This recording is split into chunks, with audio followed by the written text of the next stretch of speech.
Hello, I Choose to Think. We start each month with a short collection of ideas and recommendations from our recent curiosity diet, as we call it. Like with every month, I have Harish with me here. Hi, Harish. Hi Ramanand. So, Harish, let's start with a pick for the book of the month. You've chosen something from the world of Amazon. So, tell us what that is. Yeah, I think in fact today's episode will probably seem like it is sponsored by Amazon.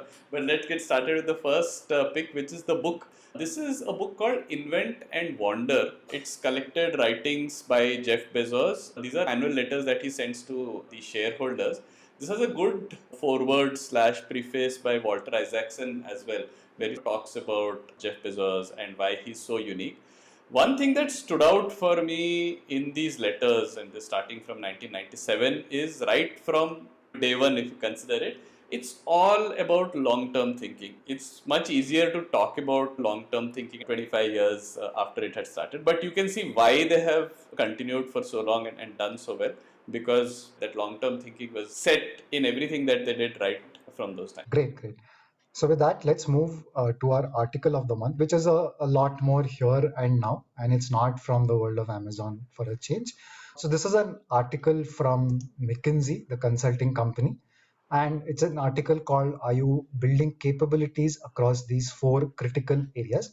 Sounds like a sort of standard topic for an article, but what is useful in this is that they've called out these four areas to build capabilities, which are how a company makes money, how the business is run, how individuals can add value, and how they can behave.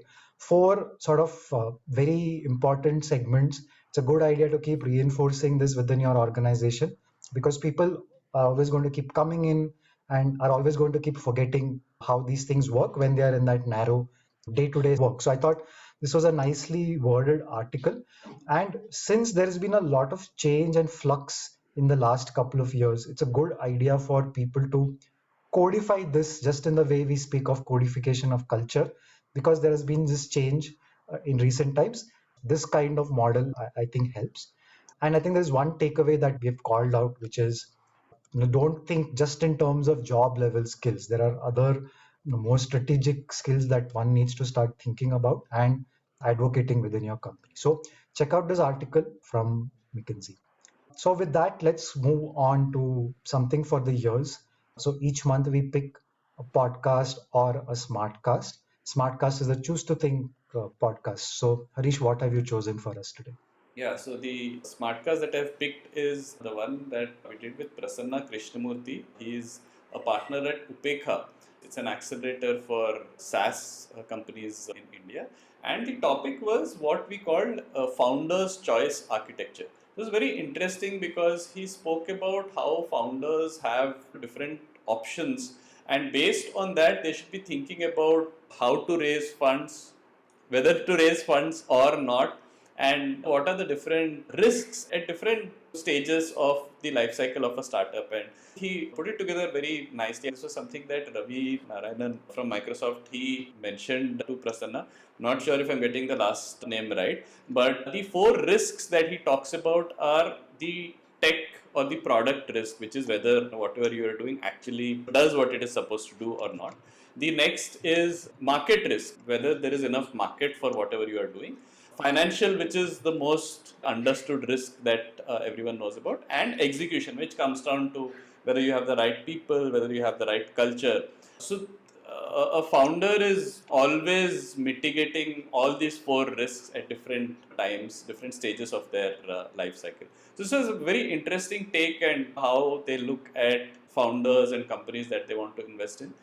Highly recommend. It might be Ravi Venkatesan. That probably is the name you were Correct. looking for. Yes. Yes. Uh, thanks for that, Harish. From our smartcast, let's pick something from the wide world of podcasts. So, what we've chosen is a podcast on the so called remote work revolution. So, remote work is now becoming more and more a central, integral part of how we do work. And this podcast that we're going to recommend, it's called The Big Winners and Losers from the Remote Work Revolution. Julia Hobsbawm, who's the guest on this podcast with Derek Thompson. She's written a book called The Nowhere Office. It's a book about the remote work evolution that is sweeping the world. And she really explores whether remote work is making our lives better or is making life worse, and asking all those important questions in this. So, very good introductory podcast if you're grappling with some of these issues. When do people come in? When do people stay at home? What can you push people to do? I think all of these of issues that are discussed in this episode.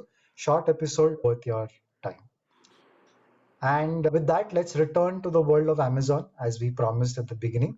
We also record something called Smart Levers, short bites of mental models and other frameworks.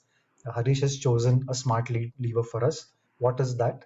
So the SmartLever episode that I picked was on working backwards. So this is a book about Amazon's approach to everything.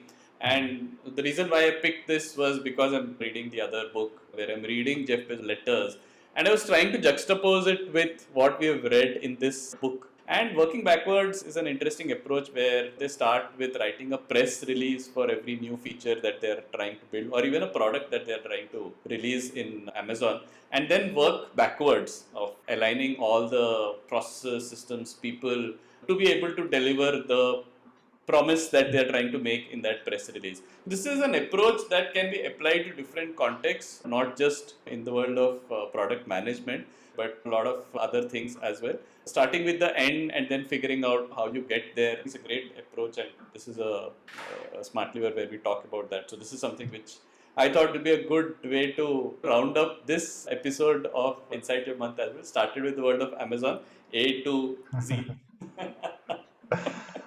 All right. So, with that, we come to the end of this episode. Thanks, Harish. Thanks, Ramanan.